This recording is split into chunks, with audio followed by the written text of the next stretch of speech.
Il y a quelques années, j'ai été appelé avec ma femme Jackie à présider la mission de Spokane dans l'État de Washington. Nous sommes arrivés dans le champ de la mission avec un mélange de crainte et d'enthousiasme devant la responsabilité de travailler avec tant de jeunes missionnaires exceptionnels. Ils étaient d'origine très diverses et ils sont rapidement devenus comme des fils et des filles pour nous. Cela se passait merveilleusement bien pour la plupart, mais certains avaient du mal à faire face aux attentes élevées de leur appel. Je me rappelle qu'un missionnaire m'a dit « Président, c'est simple, je n'aime pas les gens. » Plusieurs m'ont dit qu'ils ne voulaient pas suivre les règles missionnaires plutôt strictes. Je m'inquiétais et je me demandais ce que nous pouvions faire pour changer le cœur de ces quelques missionnaires qui n'avaient pas encore appris la joie d'être obéissants. Un jour, alors que je roulais le long de beaux champs de blé à la frontière entre les États de Washington et d'Idaho, j'écoutais un enregistrement du Nouveau Testament. Pendant que j'écoutais le récit familier du jeune homme riche qui aborde le Seigneur pour demander ce qu'il pourrait faire pour obtenir la vie éternelle, j'ai reçu une révélation inattendue mais profonde qui est maintenant un souvenir sacré. Après avoir entendu Jésus réciter les commandements et la réponse du jeune homme qui les avait tous respectés dès sa jeunesse, je m'attendais à entendre la correction bienveillante du Sauveur. Il ne te manque qu'une chose, vends ce que tu possèdes, puis viens et suis-moi. Mais à mon étonnement, à la place, j'ai entendu, avant ces versets, 6 mots qu'il me semblait n'avoir jamais entendus ou lus auparavant. C'était comme s'ils avaient été ajoutés aux Écritures. Je me suis émerveillé devant la compréhension inspirée qui s'est alors dévoilée à moi. Quels sont les 6 mots qui ont eu un effet si profond ? Écoutez, pour voir si vous reconnaissez ces mots apparemment ordinaires, qu'on ne trouve pas dans les autres récits des évangiles et qu'on ne trouve que dans celui de Marc. Et voici, un homme s'approcha et dit à Jésus, « Maître, que dois-je faire de bon pour avoir la vie éternelle ?» Jésus-Christ lui dit, « Tu connais les commandements. Tu ne commettras point d'adultère, tu ne tueras point, tu ne déroberas point, tu ne diras point de faux témoignages, tu ne feras tort à personne, honore ton père et ta mère. »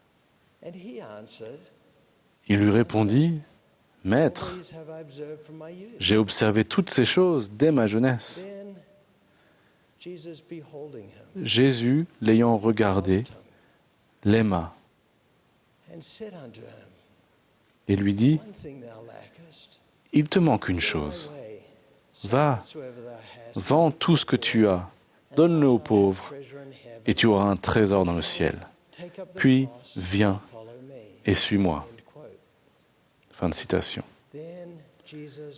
Jésus, l'ayant regardé, l'aima. Quand j'ai entendu ces mots, une image vive de notre Sauveur, qui marque une pause et qui regarde ce jeune homme, m'est venue à l'esprit. Regarda, comme pour pénétrer des yeux profondément dans son âme, en reconnaissant sa bonté et aussi son potentiel, tout en discernant son plus grand besoin. Puis les mots simples, Jésus l'aima. Il a éprouvé un amour et une compassion immense pour ce jeune homme bon. Et en raison de cet amour, et avec cet amour, Jésus lui en a demandé encore plus. J'ai imaginé ce que cela a dû être pour ce jeune homme d'être enveloppé dans un tel amour, tandis qu'on lui demandait de faire quelque chose d'extrêmement difficile, comme de vendre ce qu'il possédait pour le donner aux pauvres. À cet instant, j'ai su que ce n'était pas que le cœur de quelques-uns de nos missionnaires qui avait besoin de changer, c'était aussi le mien. La question n'était plus « Comment un président de mission découragé peut-il amener un missionnaire en difficulté à mieux se comporter ?» La question était plutôt « Comment puis-je être rempli d'amour chrétien au point qu'un missionnaire puisse, à travers moi, ressentir l'amour de Dieu et désirer changer? Comment puis-je le regarder de la même façon que le Seigneur a regardé le jeune homme riche, le voyant pour ce qu'il est vraiment et ce qu'il peut devenir, plutôt que simplement pour ce qu'il fait ou ne fait pas? Comment puis-je être davantage comme le Sauveur? Jésus, l'ayant aimé, l'ayant regardé, l'aima. Suite à cela, quand je m'asseyais avec un jeune missionnaire qui avait du mal avec certains aspects de l'obéissance, au fond de mon cœur, je voyais maintenant un jeune homme ou une jeune femme fidèle qui avait suivi son désir de venir en mission. Alors je pouvais dire avec tous les sentiments d'un parent aimant, « Frère ou sœur, si je ne vous aimais pas, je ne me soucierais pas de ce qui se passe dans votre mission. Mais je vous aime. Et parce que je vous aime, je me soucie de ce que vous devenez. Par conséquent, je vous invite à changer les choses qui vous sont difficiles et à devenir la personne que le Seigneur veut que vous soyez. Chaque fois que je me rendais à des entretiens avec des missionnaires, je priais d'abord pour avoir le don de la charité et pour être capable de voir chaque frère et chaque sœur comme le Seigneur les voit. Avant les conférences de zone, quand Sœur Palmer et moi saluions chaque missionnaire individuellement, je faisais une pause pour les regarder profondément dans les yeux. Un entretien sans parole. Et absolument chaque fois, j'étais rempli d'un grand amour pour ces précieux fils et filles de Dieu. J'ai appris de nombreuses leçons qui changent notre vie grâce à cette expérience très personnelle avec le chapitre 10 de Marc. Voici 4 de ces leçons qui, je pense, aideront chacun de nous.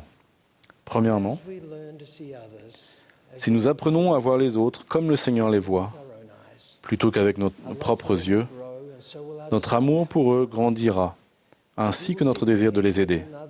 Nous verrons chez les autres un potentiel qu'ils ne voient probablement pas eux-mêmes. Si nous sommes animés d'un amour chrétien, nous n'aurons pas peur de parler avec hardiesse, car l'amour parfait bannit toute crainte.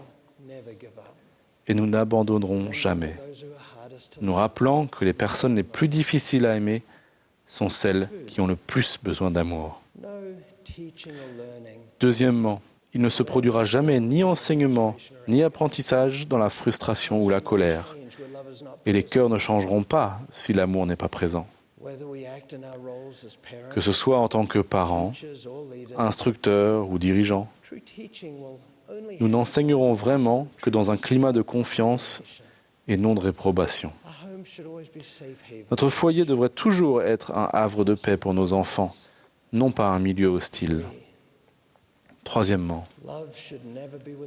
nous ne devrions jamais retenir notre amour quand un enfant, un ami ou un membre de la famille ne vit pas à la hauteur de nos attentes.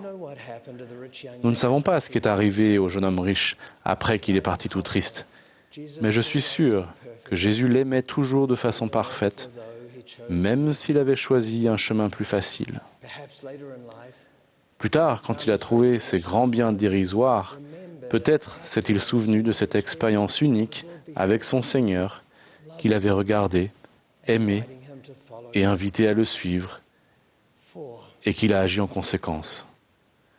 Quatrièmement, parce qu'il nous aime, le Seigneur attend beaucoup de nous. Si nous sommes humbles, nous serons heureux de l'invitation du Seigneur à nous repentir, à faire des sacrifices et à servir, comme preuve de son amour parfait pour nous. Après tout, une invitation à nous repentir est aussi une invitation à recevoir le merveilleux don du pardon et de la paix.